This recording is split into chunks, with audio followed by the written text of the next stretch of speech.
Hey guys, this is Otaku Wrestling Fan. I wasn't exactly 100% while making this one, so it's definitely not as good as the last few. Hopefully everything turns out to be good, and next week you should be back to hearing me normally. Thanks for everyone who's come by and subscribed, thanks to the Federation. But without further ado, I give you this week's Raw recap.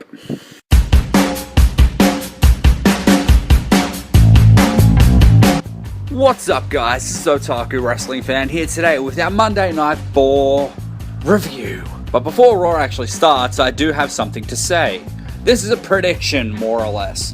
I say that Seth injurings is not actually Roland. So, who's with me, who's against me? That's my prediction for tonight's Raw. So without further ado, let's get into the opening segment. Well, it turns out I missed the start of Raw, but when I finally got around to starting Raw, it started on my screen with Joe, Steph, and Mick in the ring so that they could sign Samoa Joe to a contract. Mick then decides to bitch about the way that Joe made his debut last week, and then Stephanie shows her lady balls by doing what she's been doing this whole time, telling Mick that he needs to do his goddamn job. But anyway, Joe cuts a badass promo about choking out Rollins last week, and then he says he's going to choke out all our heroes, and then when they regain consciousness, he's going to choke them out again. God, I love Samoa Joe. Anyway, after he signs the contract, Roman Reigns comes out, and he's like, I'm Roman Reigns. You can't choke me out because I'm Samoan. I am Roman Reigns. And then crap happens, and then Mick makes a match. Samoa Joe versus Roman Reigns tonight on Raw. I mean, that happened a hell of a lot sooner than I thought it would. I thought that Joe would have a couple of weeks off, and his first match would have been against Seth Rollins. But hey, what are you going to do about it? Means we have to put up with more Roman. I freaking hate Roman. The first match of the evening is the lovable idiot Bayley bitch versus a fat bitch, which ends by a stripper bitch coming out and distracting the lovable idiot Bayley bitch so that the slow bitch can hit the Samoan drop on the lovable idiot Bayley bitch, picking up the pinfall. After the match, the stripper bitch gets in the ring and celebrates over the lovable idiot Bayley bitch's downed body, and then we have an announcement that next week the lovable idiot Bayley bitch will get to face stripper bitch for the Raw Bitches Championship. Strawman out to the ring to face 4 jobbers. How do you think this is gonna end? Just out of curiosity. Of course the jobbers pick up the victory. Okay, but in all seriousness, Strowman destroys them. One of them runs backstage, as you would, because just look at that man. He's freaking terrifying. Strowman then says on the microphone that he demands competition, Foley, and I'm coming for you. I warned you. And then we get the announcement from Foley backstage that at Fastlane, we get Reigns versus Strowman. Yay? I guess? Maybe? I don't know. It's a freaking match. Reigns is in it. I really hope Strowman destroys him, but it's probably not going to happen because Reigns is going to be facing Deadman. Yay. Cruiserweight time, and we get the debut of Akira Tozawa versus Gulak. I mean, it's a debut and it's a cruiserweight match, meaning that whoever's debuting is going to win. Let's see if that happens. Akira Tozawa hits the German suplex with the bridge and picks up the victory. Incredibly predictable, but then friggin' Brian Kendrick comes out and shakes Tozawa's hand. I'm confused, is Brian a face or a heel? But all we know is that Brian Kendrick is a man with a plan. During the cruiserweight match, Michael Cole says that it was such a great cruiserweight classic that we had this summer. Yes, the summer of 2017. Holy crap, I did not realize that the Cruiserweight Classic this year took place in Australia. I really should have gone, it would have been amazing. Cole, why didn't you announce more that this was happening here? I would have gone to it. Chris Jericho and Kevin Owens in the ring.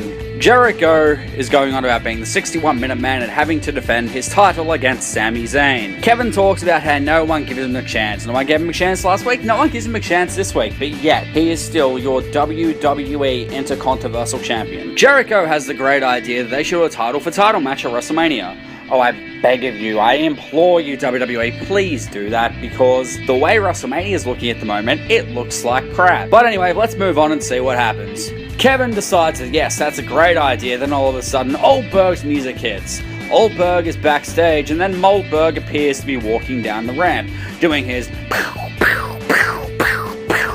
firework kicking thing. Moldberg decides to accept the match against Brock Lesnar at WrestleMania. He then turns his attention onto Kevin Owens and then gets a title match against Kevin Owens for the Intercontroversial title at Fastlane. Guys, it was great seeing Kevin on top of the ladder in WWE. I'm sorry to say this, but Kevin, unfortunately, for the foreseeable future, you'll be a mid-card and be United States champion. I'm sorry. So now that everyone's hopes and dreams are being crashed and Goldberg is going to be facing Kevin Owens at Fastlane, we move on to better things. Hopefully, this is Raw, and most of it's crap. Tag team title rematch with Enzo and Cass on commentary because they are certified journalists and bona fide talkers, and you can teach that at community college. Shane Zaro out, followed by The Club, the team of Luke Gallows and Mr.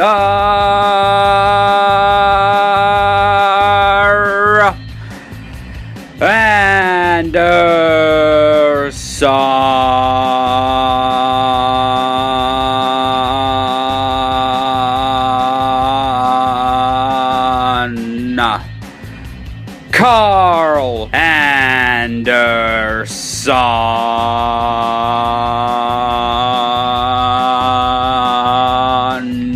The Club retained by disqualification when Luke Gallows super kicks Enzo Amore upside the head. And man, didn't it look great. Now you may be asking yourself, how does that cause disqualification? It's simple.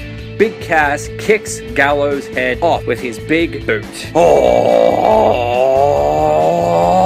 Insert random town name here. New Day out to fight a bunch of timeshare salesmen. How do you think this is going to end? It's freaking New Day versus the Shining Stars. Of course New Day wins. Next up, you have the United States Championship match.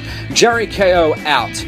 And Sami Zayn also out. I don't remember who came out first. That's not important. All that you need to know is this match was amazing, but unfortunately it ended with Kevin Owens super kicking Sami Zayn upside the head, and then Sami getting hit by a code breaker. Makes sense for me. Let's move on. What's next? It's that time of the night we've all been waiting for. It's Seth injuries, Rollins update time. Is my prediction correct in Seth injuring not actually Rollins, or is Seth injuring actually so Rollins that he may not actually be at WrestleMania this year?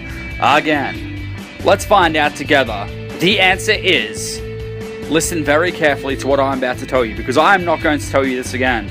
The answer of whether Seth Injurings is actually Rollins is, Seth Injurings is actually Rollins. So he may not be at Mania again this year. That's twice now they've tried to do Triple H versus Injurings, and it doesn't happen due to Rollins. That's great. Maybe you should have done this match back after Kevin won the title. Just saying, Vince. But you're probably sitting there like, give him Reigns, damn it. But Vince, they don't like Reigns. I don't care.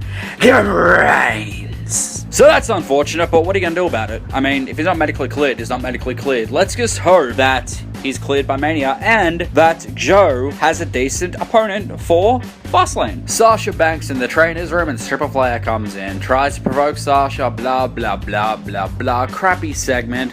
Big cluster friggin' heap of cruiserweights out in the ring. Does anybody know why Austin Aries had a banana in his pocket? Just chucking that out there. Anyway, 6-man tag team cruiserweight match ended with the faces going over the heels. If you want to watch it, go watch it, but it was a cruiserweight match and it was a Teddy Long special. It's main event time, you all know what that means. Now.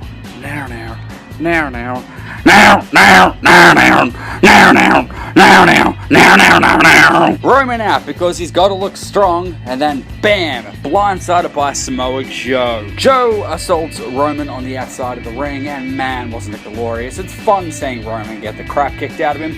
Anyway, friggin' match happens. Joe picks up the victory via distraction from Braun. Braun absolutely destroys Roman after the match, and that's the end of Raw, with Braun looking strong.